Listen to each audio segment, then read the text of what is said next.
Serait-il de retour? Je vous parle des bonnets rouges qui avaient martyrisé François Hollande et son gouvernement. Le projet de l'écotaxe avait été abandonné en rase campagne. On s'en souvient, l'une des pires bérésinas du précédent quinquennat.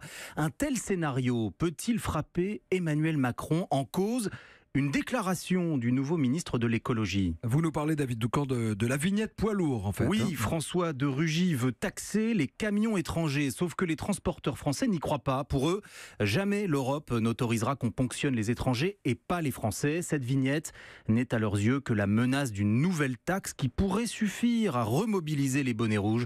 Enquête en Bretagne, signé François Coulon. Les Bretons avaient fait céder le gouvernement ici même dans le Finistère il y a 5 ans, image symbolique de portique écotaxe déboulonné. La victoire semblait définitive. Le projet de nouvelle vignette poids lourd résonne aujourd'hui comme une bombe.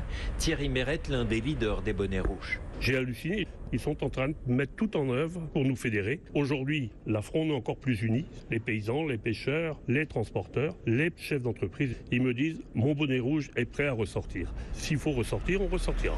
En Ille-et-Vilaine, François Baudouin, patron des transporteurs routiers bretons, 20 000 salariés, est remonté comme une pendule. C'est une exaspération. On fera ce qu'on verra. C'est non, depuis le début, à toute taxation supplémentaire. Ce sont tous les transporteurs en France qui ne se laisseront pas faire. Frédéric Duval est à la tête des 150 000 entreprises bretonnes contre l'écotaxe. Que les Bretons ne se feront pas voler leur victoire sur l'écotaxe. Ce que l'on a pu évacuer par la porte, on essaye de le ramener par la fenêtre. La motivation est absolue. C'est un état d'esprit de totale opposition. Il n'y aura pas d'éco-redevance en Bretagne. La levée de boucliers est aussi massive qu'en 2013. Brest, François Coulon, Europe 1.